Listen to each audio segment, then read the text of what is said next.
My girlfriend ghosted me because she was already engaged. Explores the silent cruelty of ghosting and the deeper wounds of hidden betrayal. It's a story of love-turned illusion, where one man's search for answers uncovers the painful truth about the woman he thought he knew. Through heartbreak, confrontation, and eventual healing, the story reflects how sometimes the closure we crave doesn't come from others, but from learning to let go and rebuild ourselves when love becomes a lie. The rain hadn't stopped for days, and neither had Adam's thoughts. Every drop against his window reminded him of her laugh, her perfume, the way she used to press her hand against his chest and say, "Don't overthink, Adam." But now that's all he could do, overthink. He started searching, not because he wanted to, but because he needed to. There had to be a reason Lily vanished. Maybe something bad had happened. Maybe she was in trouble. Maybe she needed him. He started small, calling her friends. Most didn't answer, and the few who did said the same thing. "I haven't seen her in weeks." Their voices carried hesitation, like they knew more than they wanted to admit. Then he checked her Instagram. Empty, every photo deleted, every trace of him erased. It was like she'd rewritten her life, removing him completely. On Facebook, her account had disappeared altogether. Desperate, Adam drove across town to the flower shop where she worked. The little bell above the door chimed as he walked in. The new girl behind the counter looked up, nervous. "Lily used to work here," Adam said quietly. "Do you know where she went?" The girl hesitated. She quit suddenly. Said she was leaving the city." "Did she say where?" She shook her head. "Only that she was happy.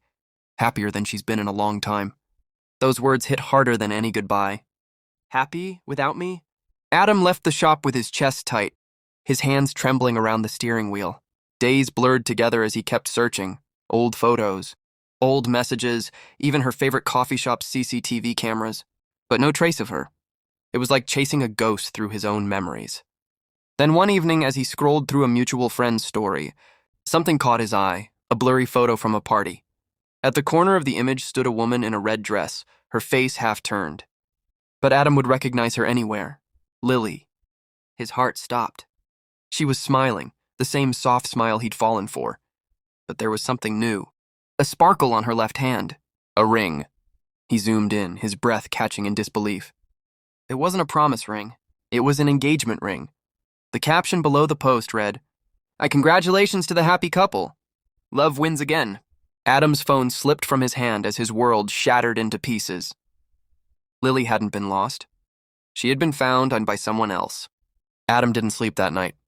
He sat on his couch staring at the photo on his phone, her smile, her hand, that ring. The woman he thought he'd build a future with was already building one with someone else. His mind refused to accept it. There had to be an explanation, something more than betrayal.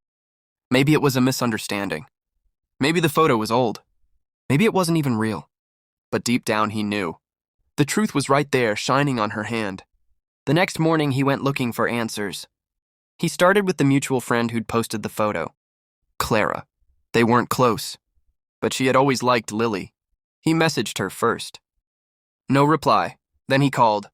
After 3 tries, she picked up. "Clara, it's Adam," he said, his voice shaking slightly. "That photo you posted, the one with Lily, when was it taken?" There was a pause on the line, then a soft sigh. "Adam, you shouldn't get involved." "What do you mean?" "Just tell me the truth. Is she engaged?" Another pause.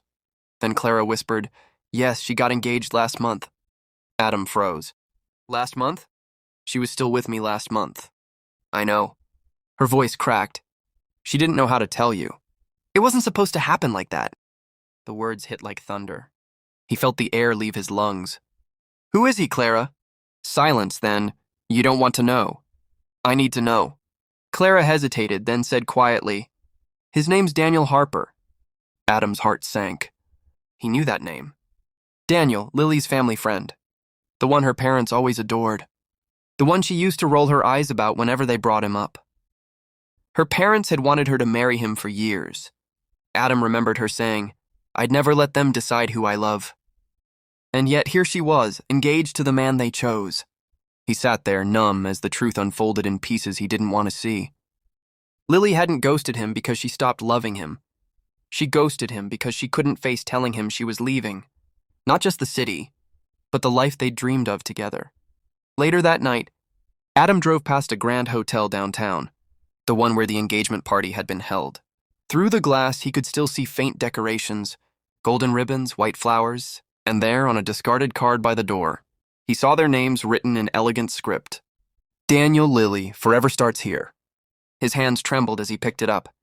The paper was wet from rain, but the words still cut deep. Adam looked up at the night sky, rain washing over his face like tears. She hadn't just left him. She had chosen someone else's forever, and left him without even a goodbye. It took Adam 3 days to find the courage to face her. 3 nights of no sleep, no peace, only questions burning inside him like fire. He told himself he didn't want closure. But the truth was he needed to see her eyes when she lied. He found her at a small cafe near the Art District, the same one where they'd had their first date. It felt cruelly poetic, almost like fate wanted him to hurt twice in the same place. Lily was sitting by the window, her long hair tied back, a cup of coffee untouched in front of her. She looked calm, elegant, and guilty. The ring on her finger sparkled under the morning light. When she looked up and saw him, her face froze. The color drained instantly. "Adam," she whispered, standing up slowly. He didn't sit. "So it's true," he said, voice low but trembling.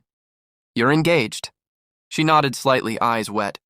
"I didn't want you to find out like that." "How should I have found out?" He laughed bitterly. "Through a wedding invitation? Or maybe a news article. Woman disappears, reappears with a fiancé." "Please don't—" "No, you don't get to say that," Adam interrupted, his tone breaking. "You left me, Lily. No goodbye, no explanation. You just vanished." Tears filled her eyes. "I know. I'm sorry, Adam, I didn't know how to tell you. My parents, they arranged everything. Daniel's family, they've known each other for years. It's complicated." "Complicated?" He stepped closer, eyes burning. "You told me you loved me. You promised we'd fight for each other. Was that complicated too?" Her voice trembled. "I did love you. I still—" "Don't," he said sharply. "Don't say that. You don't ghost someone you love. You don't walk away and put a ring on someone else's finger." For a moment, silence hung between them. Just the sound of rain tapping the window. Then she said softly, "My family didn't give me a choice. They threatened to cut me off, to ruin your life if I didn't leave you." "I thought disappearing would protect you." Adam stared at her, his heart breaking all over again. "Protect me?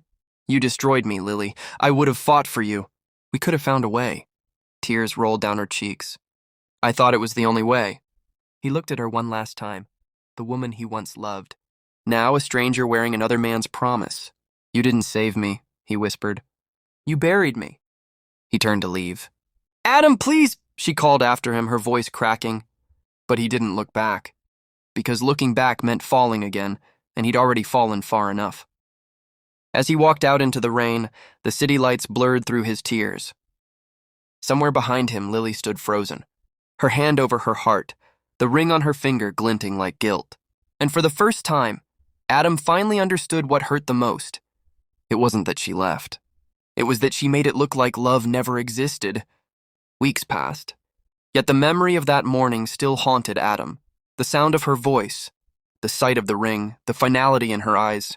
It felt like losing her twice, once when she disappeared, and again when he found her.